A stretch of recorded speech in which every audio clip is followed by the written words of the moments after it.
The 2022 season has been surprising to say the least. If we were told that Mercedes would struggle to be on the podium and not win a single race in the first 13 outings, and Verstappen would have 80 points ahead of Leclerc just because of reliability issues of the car and missed tactics, we would have laughed. But it is what it is, and the season has truly gone back and forth between Red Bull and Ferrari. One particular matter that is very interesting is that Red Bull was much quicker on the straights than Ferrari, but in Austria and France, the Maranello team has proven that they also have a straight line speed like Red Bull. So how did they catch up with Red Bull? First, let's talk about the season, how it started and how it's unwinding down. Red Bull has started their first 3 races with reliability issues, as Verstappen retired in both of them and Perez in the first one. This has caused Ferrari to lead the Drivers' Championship by 46 points ahead of Verstappen.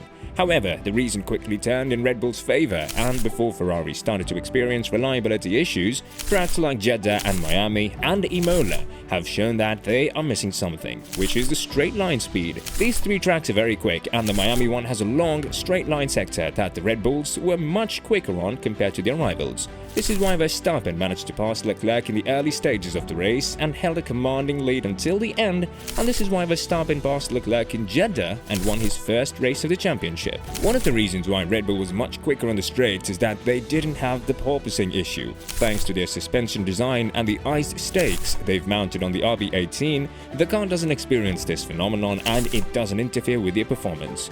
As for Ferrari, they were quick, but the porpoising problem has messed up the vision of the driver and the stability of the car. This is why they had to be more cautious when they were accelerating on the straight sectors, and the top speed of their cars was 10 to 20 km per hour lower than the ones of Red Bull. Red Bull's sidepod designs and Verstappen's driving style of braking early and entering the corner with more stability while exiting it with more speed led to Red Bull being the more dominant team in the segment. However, Ferrari has hit back at Red Bull starting from Montreal onwards, as the team brought an array of upgrades that have benefited in the sectors they were hurting the most: straight line speed. One of the upgrades that Ferrari brought is a new rear wing. However, in Canada, only Leclerc was mounted with this wing, as he would have to fight his way through the field from the back of the grid since he was also mounted with a 4th penalty-applying engine.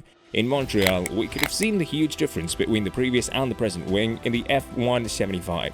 Leclerc was stopping the charts at the straight line speed with 342.7 km per hour, while Sainz managed to achieve 331.3 km per hour. One huge change is a notable reduction in the main plane's chord length in the central section.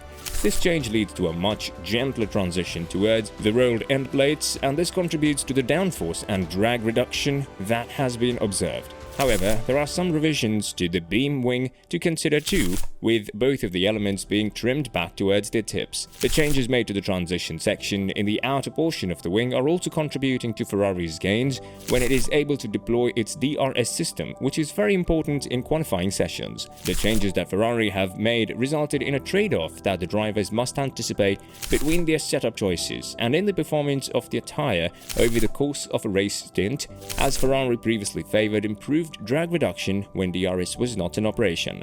Also, Ferrari has managed to improve the tyre degradation process thanks to their suspension, as the team was able to double the amount of time that their tyres would last in Austria compared to their main rivals, Red Bull. This saw Leclerc and Sainz going to the pit at lap 24, while Verstappen pitted at lap 12, with both going out in the first outing on the medium compound tyres. Ferrari have managed to make changes to their suspension and to the positioning of their tyres in a way that when they hit the corners, they wouldn't wear as much in the scorching temperatures in Austria. This wasn't the case for Red Bull, and hadn't it been for the Sainz's engine failure, the team would have secured another 1-2 finish after Bahrain this season. With that being said, Ferrari are now in the ballpark with Red Bull's speed, but they have to work on their strategies and their engines if they want to make things work for the championship. The team is currently sitting 97 points behind Red Bull in the Constructors' Championship, and Leclerc is 80 points behind Verstappen in the Drivers' Championship.